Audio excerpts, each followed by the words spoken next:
So I saw this yesterday, and WoW subs triple.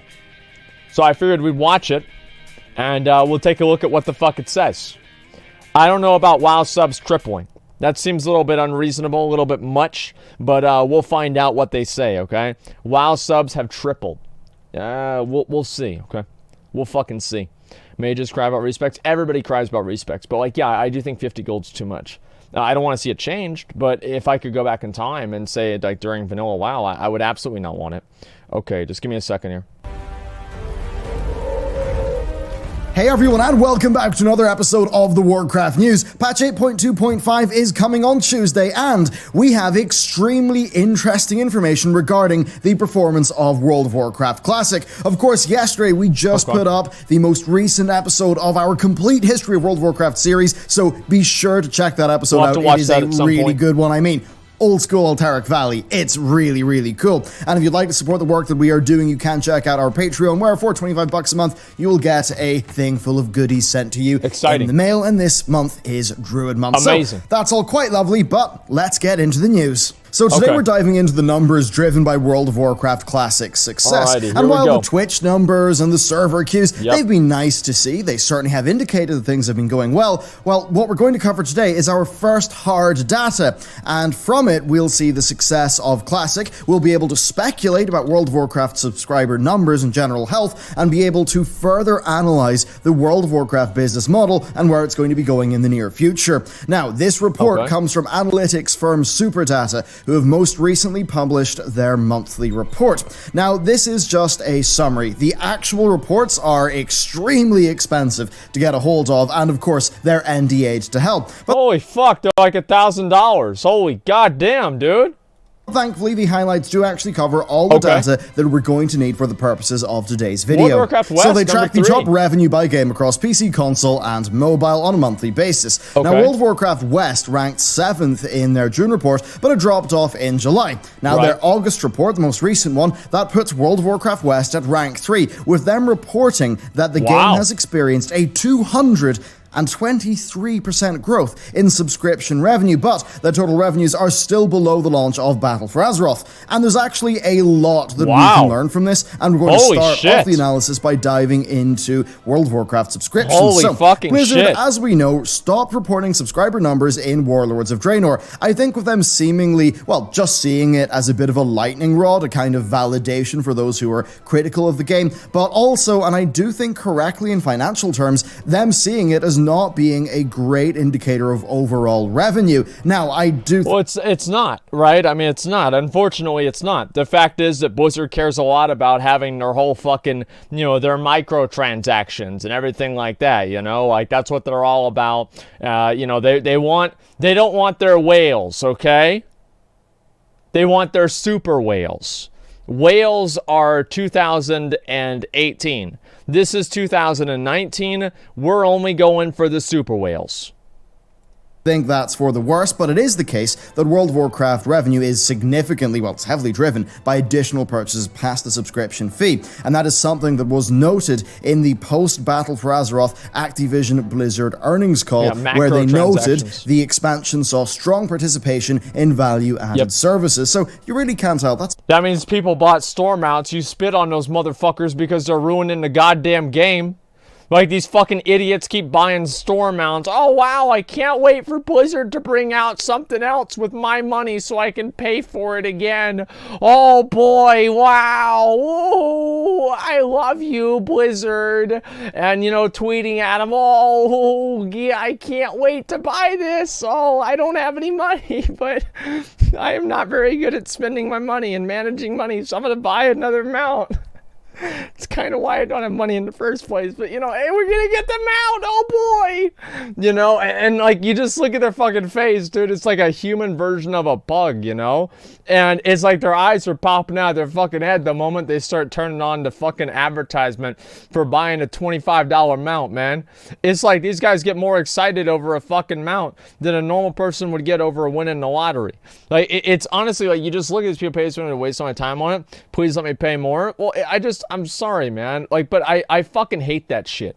I really, really do. Like, I love Blizzard, I do, but like this is something they need to stop doing. Like these store mounts and like microtransactions and stuff like this. They need to stop doing it. And I know they're not going to. And I'm not going to stop complaining about it either. Right? I mean, it's not good for the game. And it's like imagine having a subscription-based game that's a massively multiplayer game and then shifting your focus away from how many people are playing the game. It just seems ridiculous. I mean, it just seems ridiculous.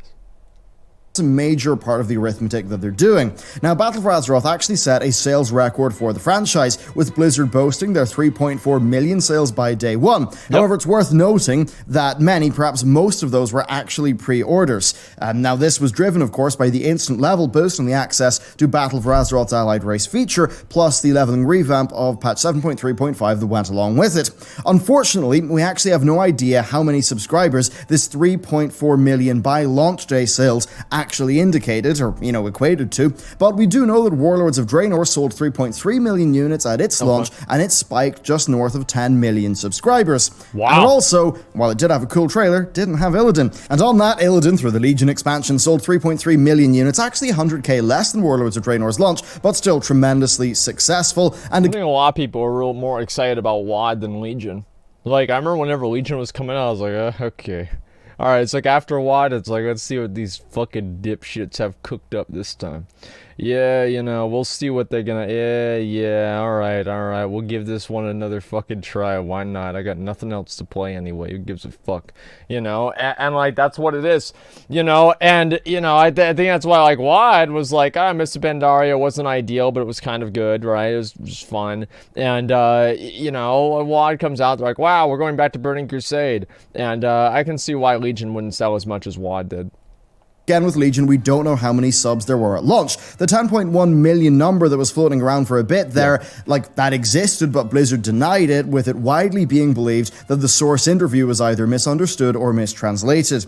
Now, I do think it's safe to assume that Battle for Azeroth started off with nearly 10 million subscribers, but I think the real story here is how many of those people actually stuck around. So, to that goal, in October of 2018, we attempted to get a better handle on this by looking at the total number of level 111 plus characters across EU and NA realms. Of course, knowing that a 111 plus character would be owned by an active Battle for Azeroth player. So we polled our audience to find the average number of characters per person, getting a number of 3.79. Running the maths, it gave us 1.21 million active endgame players across EU and NA servers. They took the amount of 110s and then they divided it by the amount of average players they got from this survey, right? Which is obviously, like, let's be real, okay? Let's get this out of the way. Obviously, this is not exact. Obviously, this is a guess. But I think the numbers and the methodology does make sense. However, it's worth remembering that because they're engaged with sort of World of Warcraft meta content, our audience will be more engaged than the average WoW audience. Yeah, I think so if the too. average was maybe 2 level 111 plus characters per player by October, then we'd be more like 2.3 million active endgame players of World of Warcraft. Now add in China and Korea plus non-endgame players, and you likely are looking at between 4 and 6 million retained players, though it really is quite hard to tell. What is relevant to us, though, is that the super data numbers are for World of Warcraft West, so that's where the 223% increase in subscription revenue actually happened. So how many subscribers will have stuck around to patch 8.2? Well, that bit is actually quite hard to tell, though many will have stuck around only on a technicality because they will have purchased the 6th month subscription promo back for the Dreadwake. Now, I never thought the 6-month thing, like... The only issue I have with the 6-month thing, probably the biggest issue I have with it, is the same issue that I have with pre-orders. Is that whenever you have a pre-order, you have a situation where the people that are fucking pre-order, that are selling the game, now have their sales secured for that period of time. So I think that it serves as a disincentive, or not as much of an incentive, to provide a good product because they've already secured a sale on the product. So I don't really know exactly if this is a good thing or not, but I think it's probably a better thing for Blizzard than not doing it. I just wish they wouldn't bundle it with a mount because I think that it devalues things in the game. Patch 8.2 was received positively, so it likely did bring many people back, leading to an increase in subscription revenue for the month of June. Now also, note that Super Data is not tracking subscribers, it's tracking subscription revenue, and this is key. This is really important because Blizzard launched another 6-month mount promo on the 27th of June 2019. How convenient. This will have led to higher than normal June and July subscription revenues due to Blizzard getting 6 months worth of money from people up front, driving up their average revenue per subscriber for those 2 months. Now, that's particularly relevant because the 223% increase is over July. That is a month that will have been bolstered by the launch of the raid and the ongoing 6-month subscription incentive. And what this actually means is quite impressive, as the subscription revenue per player for August, I expect, will have been significantly lower, because I imagine most of the classic players will just have been purchasing a single month for $15, rather than, say, their modern game counterparts who were maybe signing up to big 6-month bundles in the month previous with the big 6-month bundles for the big old super whales, you know, like, and it's like, if WoW, I think that Blizzard actually should have offered like 6-month things for people playing classic WoW, because you're gonna have so many people that come back with rose-tinted goggles and they're like, oh my god, I can't wait to play the game.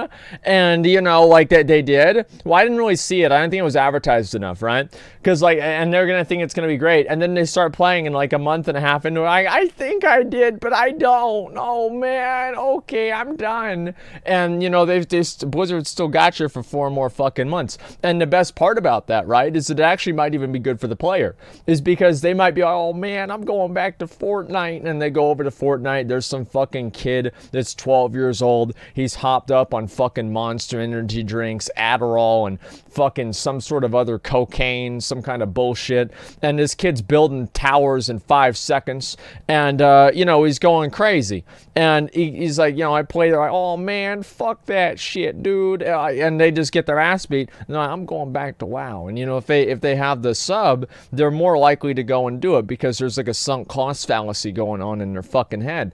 And so it's actually probably better if they do that. And so I don't know why they didn't focus and prioritize that more anymore, just being on a rolling 3-month subscription. Now, this change in average subscription revenue per player, that does actually make it essentially impossible to accurately predict World of Warcraft subscriber numbers. But if we were to assume identical subscription revenue per subscriber, and that maybe 8.2 had like 2.5 million Western subscriptions, then Classic would have over doubled the game's Western subscription base up to 5.575 million. However, it says 8.2. He fucked up because he said doubled it, so it'd be 8.2 million. If WoW Classic brought back 5 million people, I would be very surprised. All right, I mean, let's be real. That seems like that's a big number. Okay, like let's say that right now. That is a big number. Now, do I think that subs were as low as 2 million people? No, I don't think so. I think it was probably more like 4 or 5, maybe. Like probably a little bit more than that. The fact is, like, if you go and you look at like the retail servers, a lot of the servers are being shown as full, and I think that's because a lot of people are probably playing BFA a lot, you know. And I think people want to have an excuse to play WoW all day, and the issue is that Blizzard just hasn't been giving them that excuse. Like, they want to spend all day playing the game.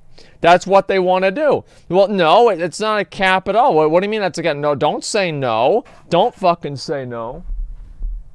Holy sh...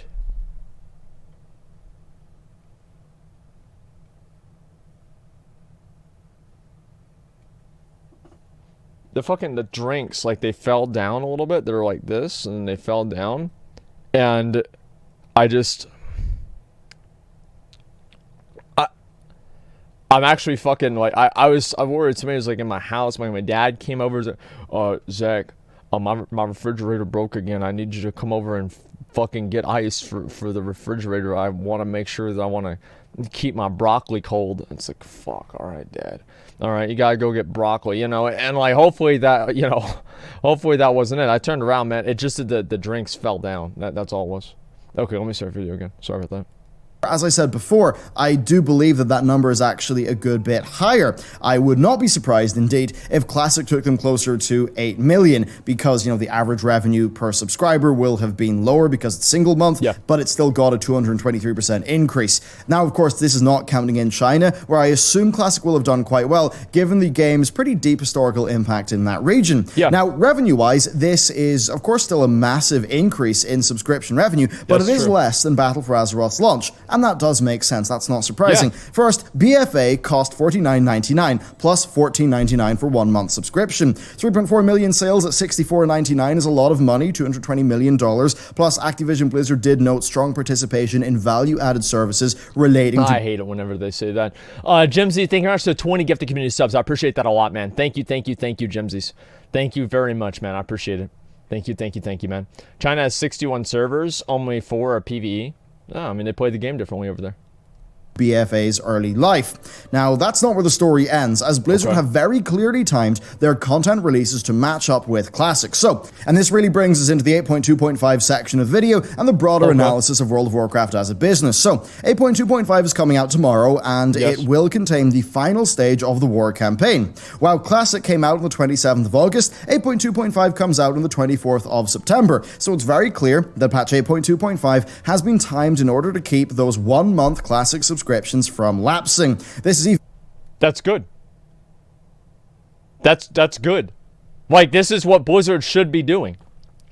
They need to basically get people that are playing Classic to play BFA, right? And get people that are playing BFA to play Classic. Because if you can get people fucking addicted to 2 games, they're half as likely to quit, right? You want to get them addicted to 2 fucking games. And no, that's the thing, is that like, there's going to be a lot of people, I know this might upset you guys, trigger you guys, that there's going to be a lot of people that they play Classic and they're like, okay, I'll play BFA. There's been people that have messaged me and they've even said, you know what? I played Classic and it made me like BFA more. And it's like, great, that's awesome. You're still playing the game. You're still part of the community.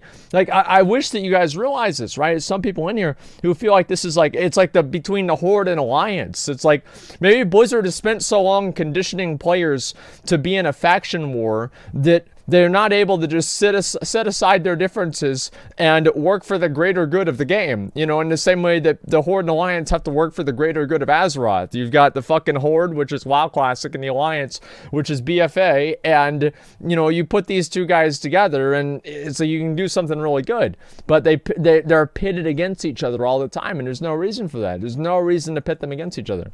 It doesn't make any sense. Even more clear when you look at the changes that Blizzard are implementing with the war campaign in Battle for Azeroth, where they're essentially removing all reputation requirements, allowing fresh players to play through the whole thing pretty much in one sitting. Now, they're obviously doing that for WoW Classic. Like, they're obviously doing that for Classic players. They're like, oh wow, retail come out with a new thing. Man, I haven't played that shit in years. Let me go on, log on. Right? If they log on, they can't do any of the fucking quests or like the stuff for the game. Like, yeah, they're probably not going to like it. So I think it's obviously really smart they're doing that. Given the headlines that they likely aim to generate with Tuesday's content drop, I think their plan here is pretty darn clear. Now, this will especially be the case if they leave the Tuesday content drop on a bit of a cliffhanger, with the rest of the war campaign releasing over the coming weeks. And given how that's something that they have done with every other stage of the war campaign so far, I think it stands to reason that that plan will continue. Now, also take into account that they've been running a 40% sale on Battle for Azeroth, and I think it's very clear that they are trying to both retain as many subscribers as is possible and get these new Classic players over into Battle for Azeroth. That really will be one of their largest goals as a business, because Battle for Azeroth is a significantly more deeply monetized product than Classic is. The worst part about that is they could literally just do it because they want the game to be good. Then they want the game to be like fucking healthy, you know? But you know, they're just probably thinking about this shit like, oh yeah, now we do this and, you know, it's going to get more people fucking, you know, addicted and shit to the game. You know what I mean? And it's like, yeah, we want to have them addicted to the game. And in that way, they're buying all the store mounts. Everybody's buying all the store mounts. Ooh, let's get those store mounts. Major whales. What is beyond a super whale? Like, because like that, I'm thinking in terms of 2020. What's Blizzard going to go after in 2020? A Giga Whale? Omega Whales. I like, yeah, Omega Whales. Yeah, that's even better. And those are people that spend $1,000 a month or more on fucking WoW. So, how do they plan to keep the momentum going past that? Well, they haven't said yet, but Phase 2 of Classic is going to bring Zuragos, Kazakh, and Dire Maul. And I do believe that will release pretty darn soon. There's also going to be BlizzCon, and I predict that Blizzard will also do a live stream to reveal patch 8.3 at some point in October, similar to how they did patch 8.2. And I think that would pave the way for an expansion announcement in November. Now, once November is over with, they'll of course have patch 8.3 coming out, most likely in January, and then they'll probably have, Phase 2, either released or very close to being released at that stage, with Phase 3 of Classic probably rolling out in Q1 or Q2 of next year, along with, of course, the beta test for 9.0. As you can see here, this is going to result in a very vibrant World of Warcraft news cycle, and this is especially the case as the current game is targeting players emotionally through the use of fan-favorite characters, or at the very least with Sylvanas, characters who have proven themselves time and time again to be pretty significant audience draws. So I'm gonna be honest, like, if I hear about Sylvanas again, I'm like, oh, fuck. I want to hear about, Sarfang. Like, who else do I even give a fuck about? I want to hear about Gen Greymane. I like him. He seems interesting. And he's like one of the only, in my opinion, interesting characters in the story, right? Yeah, I like Gen. Yeah, I'm a furry. Let's see, Thrall. Yeah, I want to see Thrall, but I want to see Thrall as like the badass war chief he was in Warcraft 3. I want to see Thrall as this fucking, 42-year-old dad that's, he just wears fucking, I don't know, bleached jeans or something. I don't want to see that. So, overall, I do believe that Battle for Azeroth's second half will be significantly better than its first half, but I do think it will retain many of the fundamental gameplay issues that have hurt the expansion, and I think it will continue the rather divisive storytelling that has characterized the expansion thus far. While it's not a complete recipe for success, I do think it's going to be a strong one for engagement that will be backed up by the game, probably being a lot better. I mean, if 8.3 continues the positive trends of 8.2, I actually think it would be a very good patch indeed, that probably would be worth playing, just... He's right. 8.2 was good. For what it was, it did not make the game, it did not fix the game, but I think that it made the game better. 8.2, if you're gonna, who here is gonna say that 8.2 made BFA worse? I don't know. I really think that if you say that, you're a fucking moron. There is no way, man. Post stories, images on Instagram soon? Yeah, at some point, man. Let me see here. Pocket Champ is donated $5 a second. Popular World of Warcraft massively multiplayer online role-playing game has now exceeded 12 million players. Developer Blizzard announced today. The milestone was reached today after recent launch of the game's second expansion, Wrath of the Lich King. I don't think that really happened until ICC, though, honestly. Maybe I'm wrong about that, but I feel like it was somewhere around ICC. Okay, let me go ahead and I'll read the. I'll go to the rest of the video. Like how I think 8.2, pretty much was worth playing and was full of really good stuff. I agree. Now, add on top of that Classics engagement, and I think World of Warcraft is in for a rather atypical but strong period of performance. Now, the most important factor here will be 9.0, as its reception will either prove or disprove World of Warcraft's TikTok trend, with, Mists of Pandaria being great, WoD being bad, Legion being great, Battle for Azeroth being bad.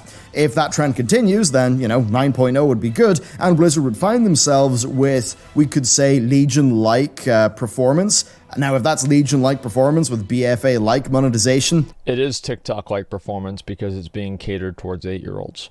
But anyway, I think that's basically what's happened, right? I mean, let's be real.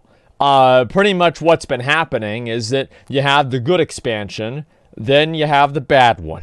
And then you have the good one, then you have the bad one. Now, we've gone through BFA. I think half of BFA sucked. If 8.3 comes out and it's good, BFA will be not saved, but I'll consider it fine. Fine. It'll be fine. Okay? Won't be good. It'll be salvaged. Yeah, I'm not going to say saved. It will be fine.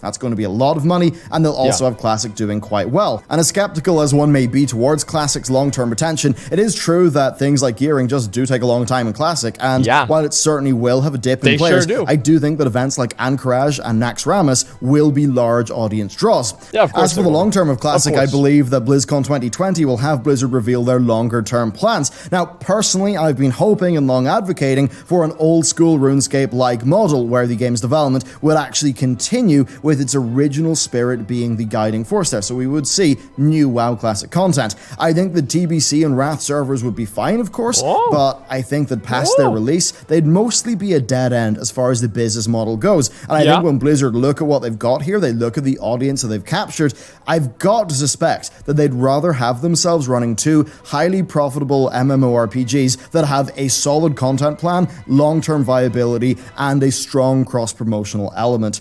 So there you go. That's what I think about the 8.2.5 release date, and also the analysis of the recent Super Data report. Combine this with, I think, what we're going to see at BlizzCon 2019. And, I mean, I do think Blizzard actually, I do think that Activision Blizzard's probably going to be going in a good direction. Now, I say that in terms of its stock price, not necessarily in terms of the quality of its games and the respectfulness of their business models toward. Okay, so what he's saying is that they're going to make more money, but the games are still going to have a bunch of microtransactions. I think that everybody knows that's true. The fact is that, like, yeah, of course that's going to be the case. But I do think that Blizzard, if they wanted to develop WoW Classic kind of as a parallel to current WoW, I'd be okay with that. I think that'd be really cool. But I just worry that somehow they'd fuck it up along the way. And hopefully that's not what happens, but I think that it would be. Okay, it's a bad idea. Bellular wants it, and it's good. You agree? Well, no. If you think I'm banning you, you're stupid. Okay, I didn't say that. I've always said that I wanted WoW Classic. I did. Okay, yeah, you're stupid. Like that's not what I said at all. What I said before, right, is that I would like to see Classic WoW. Here is my official stance on Classic Plus versus Burning Crusade. The realist in me wants Burning Crusade. The optimist in me wants Classic Plus. That's how I feel. I don't really care about seeing Wrath servers, personally. It's not particularly important to me. But that's how I feel. So, do I want Classic Plus? Yes, I do. But at the same time, I think Burning Crusade would be safer. And also, I feel like Classic Plus would run into a number of confusing elements, such as going through and dealing with issues like the Lich King or Burning Crusade or Illidan, for example, but not in Burning Crusade or not in Wrath of the Lich King. So, like, how would they do that? I don't know. I think it just depends. Towards the players, but certainly if I was going to be throwing money into a game stock, I have a feeling that, well, I don't think they're as undervalued now. I think if you were buying stock before Classic, then, well, a good bit before Classic, then I think they would have been undervalued given their long-term trajectory. But if you consider Modern Warfare seemingly being quite good, and what I think Blizzard have got planned with Overwatch 2 and Diablo 4, yeah, I think they maybe even still could have an undervalued stock. Now, that said, there is a lot to suggest that the Call of Duty Competitive League and that the Overwatch League are significantly overvalued, that they're not generating revenues in line with their, I believe, upwards of 20 million per team spot sales, sales. They're not. You know why? Is because they're boring. Like, you have to play Overwatch to understand Overwatch. There's so much, like, Blizzard overcomplicates their games to the point to where they're not good esports, which is fine, but they're also not good esports. Like, and also, like, Overwatch, and Blizzard has this issue where, like, somehow the most boring meta always ends up being the best one. It's like, why is it not like having 5 Widowmakers? Like, having 5 Widowmakers, you can't have that. I think you only have one on a team, right? Or something like that. But you have 5 Widowmakers, and, like, this is fucking people sniping the shit out of each other. That'd be fucking badass, right? But now you've got 5 tanks. All right, boys, let's go into this. Ho, ho, ho, all right, let's go. And it's just fucking boring, man. It's just straight up fucking boring. Like, they need to have better, like, the comps are not diverse enough. You watch the WoW tournaments, and it's like every single, like, a lot of the comps are, you're doing the same things over and over. MDI is even worse. It's just boring, right? You play ladder. I remember we were playing ladder one week in current WoW, right, for Arena. And we queued against, it was like a fire mage, a paladin, and, like, I think a rogue or something like that. And, like, we queued into that. We did, like, 25 games. We queued into that, like, 18 games out of 25. They're out of the 20. It was insane.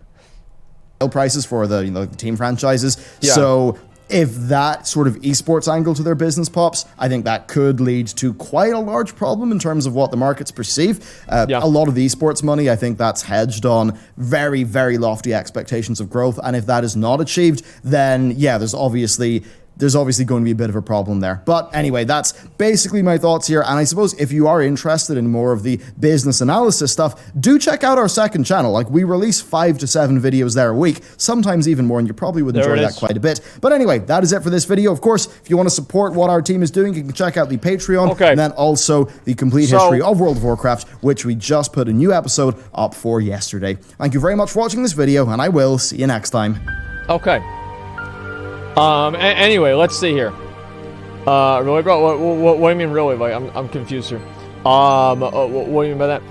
Here's a question. So it's clear from the beta, BGs are done. Can you explain why ever it would make sense to keep the PvP in Phase 3?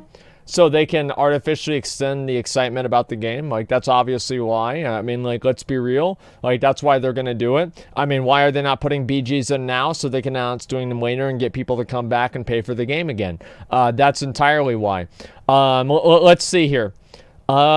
I resubbed after 6 years for Classic. Makes sense. More than 2/3 of my friends list who used to play WoW, latest Wrath of the Lich King, are all playing Classic every day.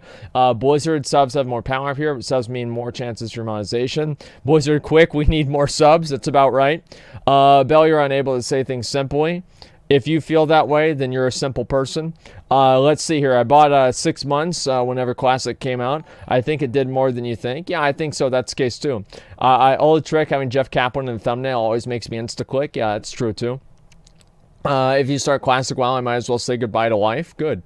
And it sounds like we think we do, and we did. That's very true.